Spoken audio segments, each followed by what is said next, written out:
En el análisis bidimensional o bivariado, estudiamos la posible relación entre dos variables cuantitativas. Para eso consideramos dos hipótesis.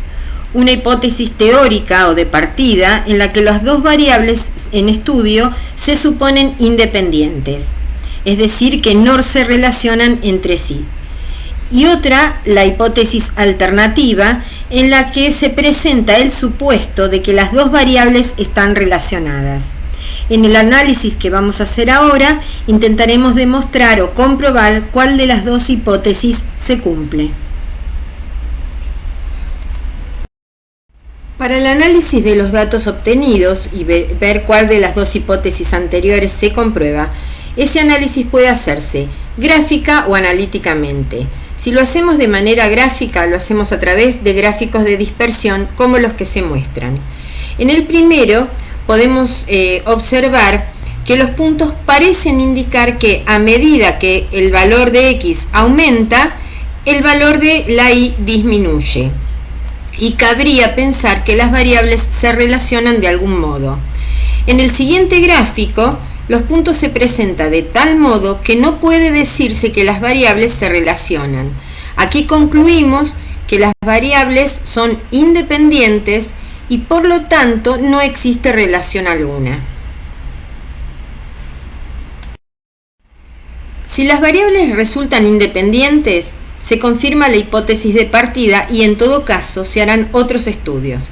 Lo que nos interesa son aquellas situaciones en que se verifica algún grado de relación y gráficamente pueden darse las siguientes. Una situación de dependencia funcional o matemática y una de dependencia estocástica. En la dependencia funcional, todos los puntos describen exactamente una función que puede ser lineal perfecta, como en este ejemplo, o curvilínea perfecta. Y en la dependencia estocástica, que es la que nos interesa estudiar en estadística, los puntos se ajustan en mayor o menor grado a un modelo que puede ser también el de una relación lineal o el de una relación curvilínea. En nuestro curso nos van a interesar las variables que presentan cierta dependencia, estocástica y además lineal. Vamos a dejar de lado las otras situaciones como puede ser la relación curvilínea. Ahora bien, cuando las variables se relacionan entre sí bajo algún modelo lineal, decimos que podemos observar, por ejemplo, tres situaciones como las que se presentan. Si vemos bien en los gráficos, y más allá que los puntos estén más cercanos entre sí, como en el primer ejemplo, o más dispersos, podemos anticipar que gráficamente las variables parecerían tener alguna correlación positiva, fuerte, moderada o débil. Según los trabajos que estemos haciendo, esta escala de fuerte, moderada y débil se puede completar con otras mediciones más. En cualquier caso, lo más importante es tener en cuenta que la relación entre las variables no implica necesariamente un efecto de causalidad. Lo que queremos decir es que podemos llegar a tener una correlación positiva fuerte, como en el primer ejemplo, y eso significa que las variables están relacionadas o correlacionadas fuertemente, pero no implica que la ocurrencia de la variable independiente cause la ocurrencia de la variable dependiente.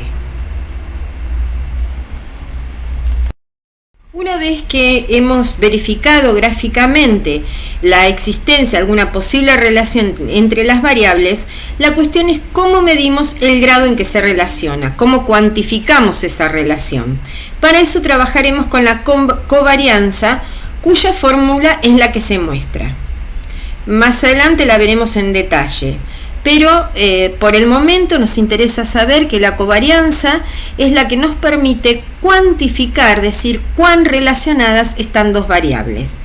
Tiene dos inconvenientes la covarianza. El primero es que es un valor no acotado. yo no tengo un valor de referencia para poder decir si según el valor de la covarianza, si las variables están poco o muy relacionadas. Y la otra contrariedad es que conserva las unidades de las dos variables, lo que hace que muchas veces no pueda entenderse el resultado que se ha obtenido. Lo que sí importa es, en este caso, es conocer qué aporta la covarianza al análisis bivariado. Supongamos que nos dan una tabla de valores, en este caso son 5 valores, la variable independiente X, la variable dependiente Y. Hacemos un gráfico de dispersión y vemos que la nube de puntos aparentemente nos indica que las variables se relacionan.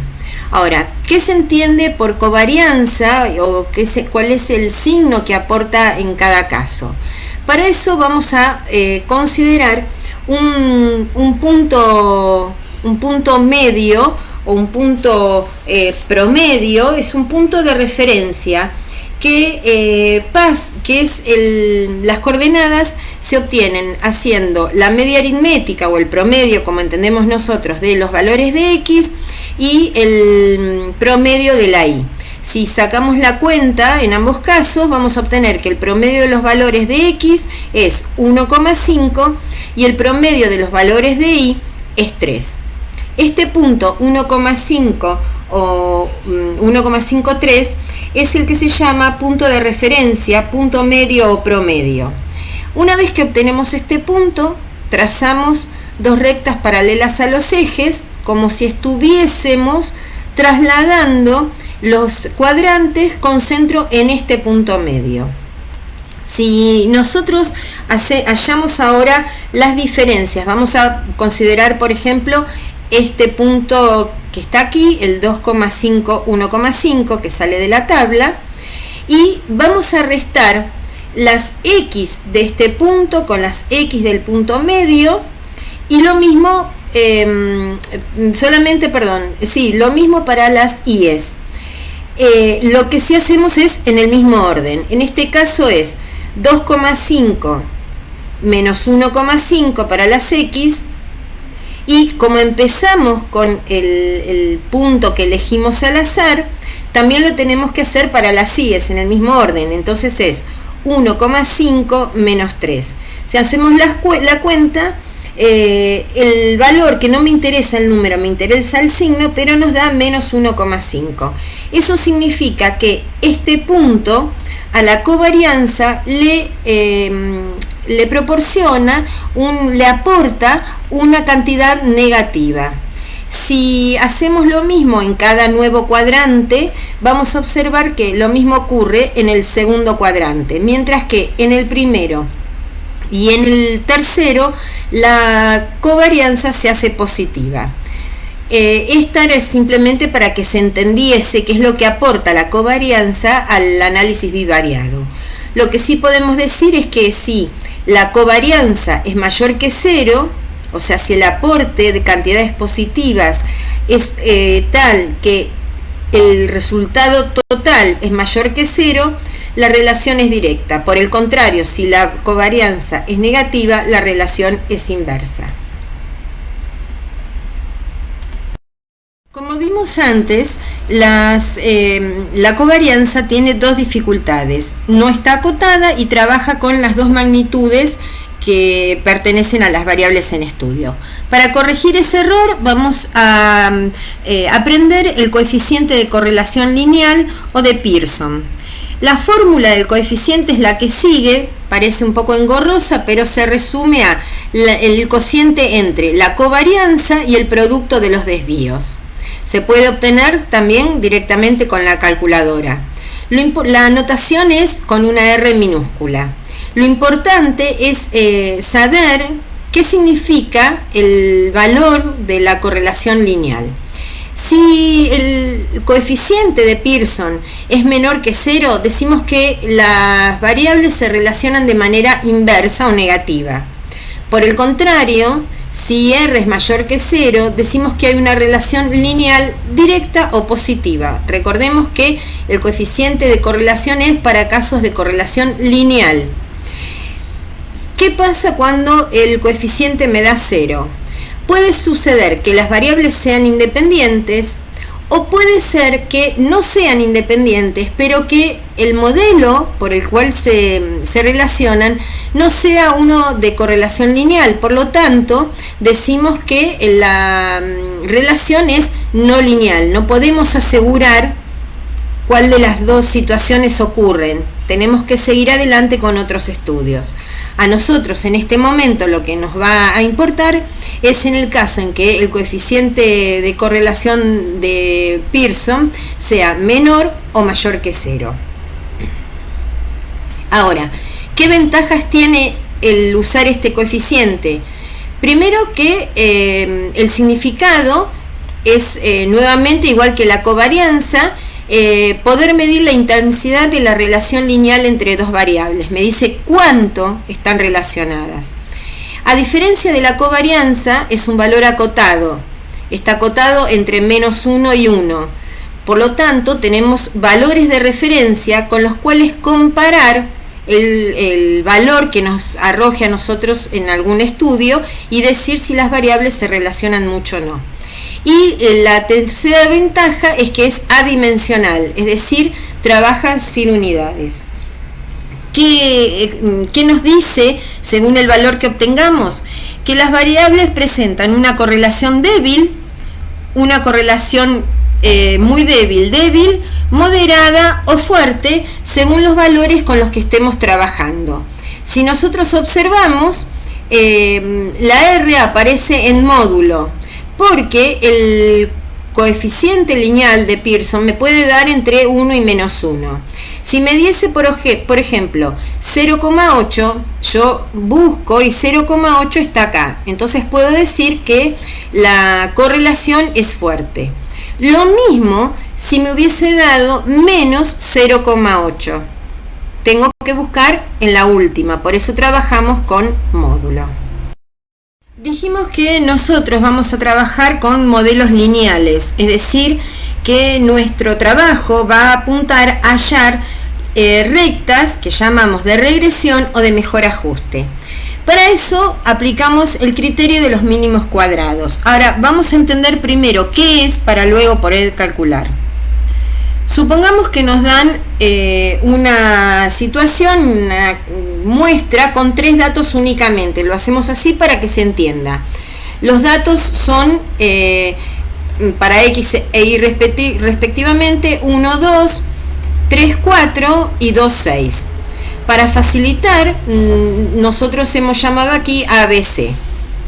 Supongamos entonces que tenemos que buscar la recta de mejor ajuste o la recta de regresión. Si lo hacemos a mano, alguno podría pensar que la recta pasa, por ejemplo, siguiendo esta trayectoria. Supongamos eso.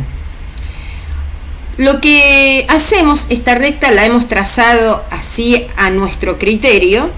Lo que hacemos ahora es pensar en este modelo, porque para eso lo estamos buscando, en este modelo, ¿cuál hubiese sido la imagen del punto A? Ya el punto A, ya en lugar de ser 1, 2, sería 1, 4. Lo mismo para B, en lugar de ser 2, 6, sería 2, 5. Y para C, en lugar de ser 3, 4, sería 3, 6. ¿Qué tenemos que hacer ahora? ¿Por qué el criterio de los mínimos cuadrados? Lo que hacemos es hallar las diferencias entre las I's de cada punto y su respectivo sobre la recta, ¿sí? Entonces hacemos la I de A menos la I de D, la I de A menos la I de D, y obtenemos el resultado. Luego hacemos la I de B menos la I de F, que es el respectivo, y la I de C menos la I de E. Si observamos, ya acá geométricamente aparece un error porque aritméticamente es correcto, pero nosotros estamos hablando de distancias. El criterio de los mínimos cuadrados lo que hace es buscar la suma de las distancias más pequeñas de cada punto a ese modelo. Si lo que yo hago es, para subsanar ese error, es elevar cada una de estas diferencias al cuadrado. Si elevo al cuadrado las diferencias, corrijo el error aritmético. Entonces puedo decir que son distancias al cuadrado. Ahora, cuando yo hago toda la suma, obtengo 9. Hasta aquí parecería ser suficiente. Veamos el segundo ejemplo. Un alumno, por ejemplo, trazó esta situación. Otro dice que hay otro modelo posible y considera que en lugar de ser una recta creciente, la del modelo es de una recta constante. Y hace el mismo trabajo, la suma de las diferencias de las IES de cada punto con su respectivo, elevadas al cuadrado. Al hacer esa cuenta, I de A menos I de D al cuadrado, más I de B menos I de F al cuadrado, más I de C menos I de E al cuadrado, al sumar obtiene 11. Lo podemos ver fácilmente. 1 al cuadrado más 3 al cuadrado más 1 al cuadrado y obtiene 11. Observen que en este caso la suma de los cuadrados es mayor. Por lo tanto, las distancias al cuadrado, la suma de las distancias al cuadrado es mayor. Por lo tanto, entre las dos, esta, la primera, es más ajustada, ¿sí? Ahora, así podríamos estar hasta que demos con la que corresponde. En la última, que es otra posibilidad, hacemos lo mismo. Fíjense ahora, 1 al cuadrado más 2 al cuadrado más 1 al cuadrado, que son las sumas de las distancias al cuadrado, y obtenemos 6. De las tres rectas, la última es la que decimos que es la de mejor ajuste porque cumple con el criterio de los mínimos cuadrados. Esta recta se llama recta de mejor ajuste o recta de regresión lineal y es el modelo que nosotros estamos buscando. Veamos lo visto en un ejemplo. Supongamos que en una compañía telefónica interesa saber la proporción que hay entre las ventas que logran los vendedores y la cantidad de llamadas que han hecho anteriormente, para ver si tiene una relación, si un aumento en las llamadas causa el aumento de las ventas o no. Para eso, durante un mes se recogieron los datos. Aquí están todos los vendedores, se listaron la cantidad de llamadas y las cantidades de ventas de servicio que lograron. Lo primero que hacemos es trazar un gráfico de dispersión. En este caso está hecho con GeoGebra, pero se puede hacer con Excel o con una calculadora graficadora. Si observamos, en apariencia, en los puntos, la dispersión que muestran los puntos, parecería o nos sugieren que están relacionados y de manera directa. Lo que a nosotros nos interesa es hallar un modelo que nos permita predecir. En lo que nosotros vemos tenemos graficado exactamente la cantidad de llamadas y la cantidad de ventas. Pero vamos a suponer que, por ejemplo, para 40, que no hay ningún valor, yo quiero predecir cuántas ventas hubiese logrado un vendedor de haber realizado 40 llamadas. Si yo tuviese el modelo, podría predecir, siempre teniendo en cuenta el contexto. Entonces lo que vamos a hacer para lograrlo es lo que se llama un análisis de regresión, porque necesitamos encontrar un modelo lineal que nos muestre la recta de mejor ajuste. Si observamos, el GeoGebra nos tira ese modelo, ¿sí?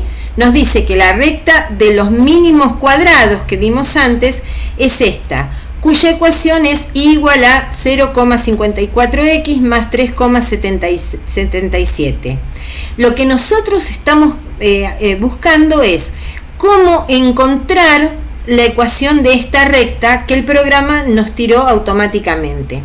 Además aparece otro coeficiente R cuadrado que se llama coeficiente de determinación, y lo que nos permite es saber qué grado de confiabilidad le podemos otorgar a este modelo. Vamos a seguir trabajando sobre el mismo modelo, sobre el mismo ejemplo, y hacer el análisis de regresión que nos permita entonces encontrar esa recta de mejor ajuste o recta de regresión. Sabemos que cualquier recta tiene la estructura o la forma igual a AX más B. La cuestión entonces es cómo hallar los valores de A y de B para encontrar esa recta.